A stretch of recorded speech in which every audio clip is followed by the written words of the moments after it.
everybody, welcome to Research Twilight 7. We're going to be looking in this session at retrieval practice. So a lot of our energy is focused on students learning information, trying to get knowledge into the brains of our students. Retrieval practice is very much about trying to get that knowledge back out again. And we want to create during this practice really desirable difficulty. So this is a phrase that we see in Bjork's writing about the learning process being effortful and kind of difficult in that desirable way, so that students are, it's a bit like a muscle, you're trying to kind of flex and hone and strengthen that memory, that schema that we have in the brain. So it's this idea of desirable difficulty, getting information back out again from the brains of our students. We always, in our Research Twilights, try to loop back to last time. So the last Research Twilight looked at metacognition. And in that process, in that session, we were looking at the process of a learning journey being shared between the student and the teacher. We also looked at this idea of the ultimate goal always being that students are independent. We talked about self-efficacy, that kind of belief in yourself, the motivation that can come from that. We talked about early wins. And we talked about, crucially, the idea of the experts, us as teachers, actually sharing the hidden, almost mystical process of learning and being skilled in a practice, actually making that really external and really visible for students. So that sharing of our internal processes. Some of this is really, really connected to retrieval practice because there are metacognitive gains that students will get from experiencing retrieval practice. We'll look at that a bit later in the session. Sort of underpinning really a lot of the sort of thinking around retrieval practice is Ebbinghaus's forgetting curve, which I'm sure you've seen before, but if you haven't seen it, this is a late 19th century theory around the sort of degradation or sort of erosion of memory, of knowledge, which is a natural sort of shedding, a natural atrophying of knowledge over time.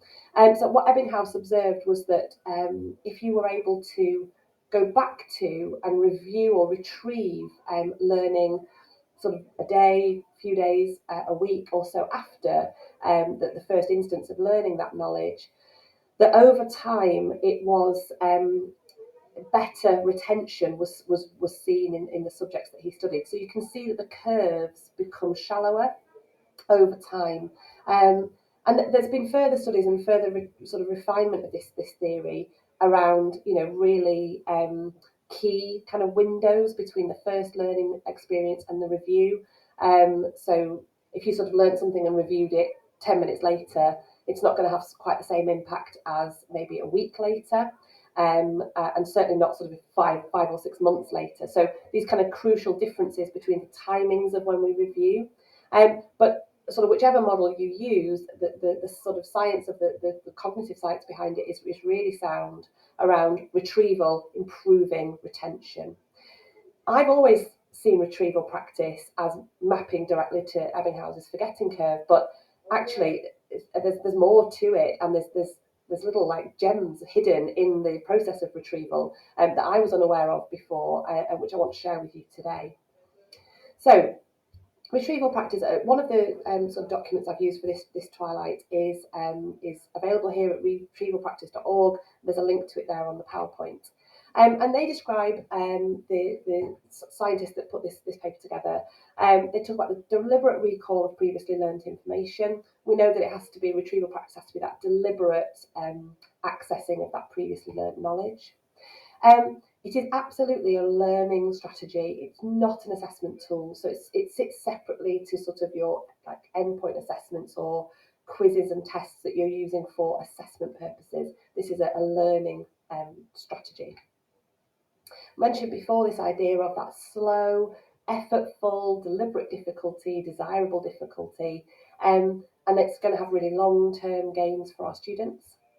It's by kind of going through retrieval practice and having to kind of think back to knowledge that you've already gained, it helps students to start to put that knowledge into different places, especially if we guide them towards applying that retrieved knowledge. It kind of strengthens the schema that they're building. And similarly, retrieving knowledge and kind of being guided to then organise and sort that knowledge. Retrieval practice has been shown to help with the kind of transfer, the application, the organisation of knowledge. We talked in a previous research twilight about types of knowledge, and we talked about some knowledge being really deep and really sort of flexible, which is the ideal, and then versus sort of knowledge that's kind of surface and really inflexible. We kind of know how it applies to one scenario and not any others. So retrieval practice helps to strengthen those, it's almost like those connections, isn't it, and those bonds between this bit of knowledge, this fact, and the wider world or the wider context of our subject. So it's a really powerful strategy.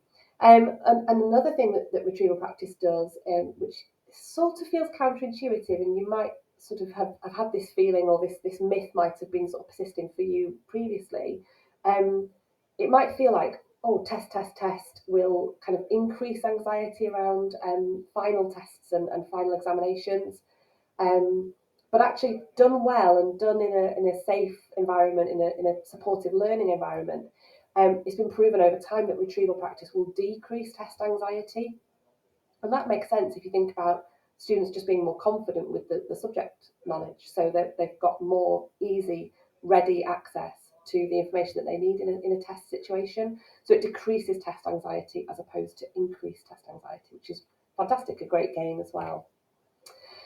Sort of why do we need it? Well, we often, I'm just going to quote this one here straight from this document. Often we think that we've learned a piece of information, but we come to realise we struggle when we try to recall the answer.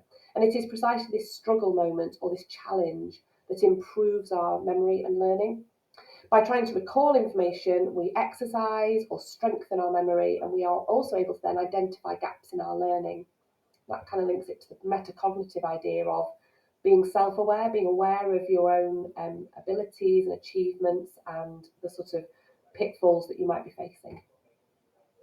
I just wanted to share this with you because I use this analogy, use this for years with my students to explain why we do low stakes quizzing as a starter, or why we might be asking them to answer the register with a quote from a play that we finished last term.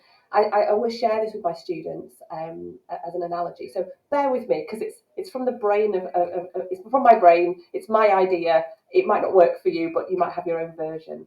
So I think about a sort of stone or a heavy object thrown into a lake. We see that immediate impact, that immediate sort of presence on the surface, all the ripples.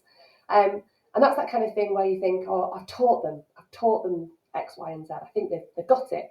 It was a great lesson. Everybody seemed to be whizzing and understanding, and yeah, brilliant. I've taught that information. But we know, don't we, that a stone will just sink to the depths of the bottom of the lake. And I picture it in my head as kind of like quite a murky lake with kind of lots of weeds and lots of silt and kind of debris. And the problem is that knowledge, that stone, that bit of learning, is just going to sit there, and it's just going to sit at the bottom of the lake. And there's no current or tide, it's just going to sit there. Nothing's going to happen. It might get a bit mossy. So that's it. Unless we agitate it, it's not going to move. And it's going to be probably forgotten. What I describe to my students is I want to agitate that knowledge stone, and I want there to be lots of debris and silt and stuff for you to kind of pull past, and kind of maybe you're digging around at the bottom of the lake. Where is it? Where is that stone? Or I've picked up the wrong one. Or no, it's that one I need. And eventually we get the stone that we are looking for. And once we get it back out, it's not eroded. It's not gone anywhere. But it was the process of finding it that has kind of been a success for us, or has been a kind of effort for us, something to feel proud of. But also, there's something else about this analogy. When we do this with our knowledge, when we dredge back up, actually, we get a stone that's a bit shinier than before. It's perhaps a bit more valuable than it was before. Every time we pull it out of the lake, this is a magic stone, that's what I say to them, that when we throw it back in, it actually doesn't sink quite as kind of quickly as before. It doesn't kind of go plummeting to the bottom anymore. It kind of floats down. And this is this idea for them that every time we pull that knowledge back, we are making it much, much easier for us to find it again. I talk about, this is ridiculous now, isn't it? I talk to them about, get the stone out enough times, and eventually you're going to give it this magic power that it will float on the surface of the lake. It can actually zoom about like a little motorboat. You can get it sort of to direct it anywhere you like on that lake. Because I want them to see that their knowledge, once we've kind of got it back a few times, is going to become something that is flexible, that can be applied to different situations. Some of you will have watched that and thought, I have no idea what Becca's on about. She's talking about stones, she's talking about lakes. You might have your own analogy, but that's how I share the story of retrieval practice with my own students. I want to share this. This is something I think we haven't perhaps talked about a lot with retrieval practice. We know about perhaps this first part of retrieval practice. We perhaps really know this already, which is that there is a backwards testing effect. If we kind of get retrieval practice for our students into our classrooms, then we'll see that they will retain knowledge and kind of be able to retrieve knowledge better and more quickly, and own that knowledge more readily. So this is shown. I've got a spaced repetition paper that I can link to there. The scientists in this experiment were giving groups sort of short tests on material that they'd learned before. The groups who were tested could retain and perform better on their final tests than the control groups who just did periods of restudying. They weren't being tested. So this is just that proof of the retrieval and actually testing, that testing effect helps us to retain previously learned knowledge. But this next one I think is a gem and not something we know as well, which is that there's actually a forwards testing effect. And the forwards testing effect works like this. Groups were given regular tests. So they were sort of given like a series of 4 bits of information. I think it was vocabulary lists. And when they were compared to control groups who'd been given the same vocabulary vocabulary lists, but had not been tested on them, both groups were then given a new final 5th test, and both of them were tested on that final word list. The groups who'd just undergone a series of intense testing did better on this final unrelated challenge than the groups who had not been undergoing recent testing. This is not something we're familiar with, which is this idea that actually we are flexing a muscle of learning. We're sort of opening up our brains by doing retrieval practice. We're opening up that kind of channel for new information as well as recalling previously learned information. That's not something I think we've thought a lot about for retrieval practice, that the testing, the encouraging of our students to retain but recall knowledge actually strengthens their ability to learn new information.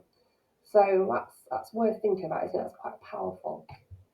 Okay, this is quite a long checklist. Again, back to that retrieval practice.org website and the document that I've shared with you there. It's quite a long checklist, but I think it's worth just going through just for you to see. So remembering that retrieval practice is a learning strategy, not an assessment tool. Sort of how it works would be things like low stakes quizzing or no stakes quizzing. It's not connected to grades or progress in that way. And it really kind of encourage that trial and error. You might as well try and answer, that really low stakes kind of situation. Frequently, as often as you can, practice makes perfect, but remembering that, leave a suitable gap so that you've got that knowledge actually being retrieved. It's no good kind of grabbing the stone the minute it hits the water, if that makes sense. Provide retrieval practice after a lesson process or after a learning process is completed. Keep that spacing kind of in mind. They talk about a variety of strategies. They talk about sort of quite a lot of physical techniques, so things like having clickers or whiteboards or index cards, bell tasks, writing prompts. I honestly think that retrieval practice can be very, very simple. It can be just a simple sort of kind of quiz on the board when the students come in for their bell task. It doesn't need a lot of kind of equipment, but then obviously if you are creating resources, you might be sharing those amongst your department. Making sure that we all know this works for every student, every year group, every level. It's not something that is belonging to low previous attainers or certain groups or certain ages. The idea that when we've given a retrieval practice opportunity, we must confirm the right answers. We must give students feedback. In this sense is feedback on the right answer, not feedback necessarily on their responses, but on the right answers, just so they can do that temperature check of where they sit within that retrieval process. Oh, I'm really struggling to retrieve that information. I need to do more. Or, oh, I've done really well with that, so I'm feeling confident. I'm feeling better about that. That cultural idea of really reassuring students that this is something that's going to help them, it's going to strengthen them. It's a challenging process. It's meant to be difficult, and that's fine. That's a good thing. It's that celebration of failure, isn't it, that we want to try and break through with our students. And this idea of kind of getting the information back out again from the students' minds, and thinking about a variety of questions. We can kind of access knowledge that's previously learned, but are we then maybe getting students to think, right, well, where would that be then applied within our subjects or our tests that we're going to be facing at the end of our course, perhaps? What's the kind of conceptual bit that links to that? What group or category does that knowledge belong to? So just doing a little bit more of like that higher order thinking and that transfer of skills rather than just the retrieval. So it's simple things like maybe a follow-up question, or just digging into, well, you've got the right answer.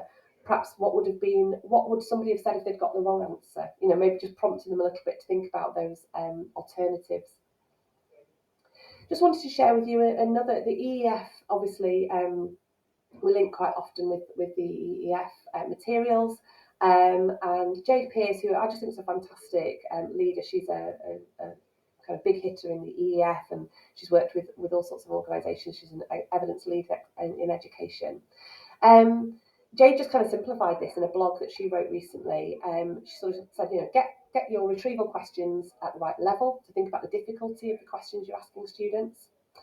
She re-emphasises, pay attention to those higher order thinking skills. What are you asking students to do once they've retrieved that piece of knowledge? Make sure that process, especially if it's a class kind of starter activity, a bell task or something, that you really start to unpick, oh, right, you all thought it was this. No, it's this, right? Why did we all think it was this wrong answer? Why are those misconceptions in there? Is it terminology that we're getting confused? Is it that we need a visual to go with that? So it gives you a chance. It's that kind of responsive teaching idea, isn't it? It gives you a bit of that AFL. I can really see now why they're all getting that wrong, and I can address that. And also that obviously through retrieval practice with our exam groups, especially probably, that it really can give those students that more independent streak. They can start to sort of think, right, that's the area that I need to be studying and revising.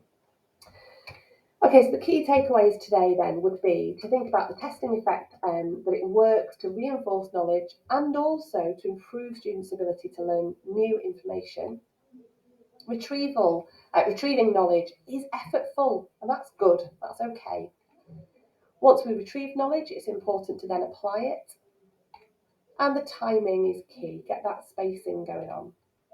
Giving feedback so that students are able to kind of assess and have that revision and review of their own knowledge. So I hope that's helpful. I hope that gives you just an idea of retrieval practice if it's a new concept for you, or just reminds you and gives you maybe sort of an encouragement to keep embedding it in your classroom practice. Thank you for watching this.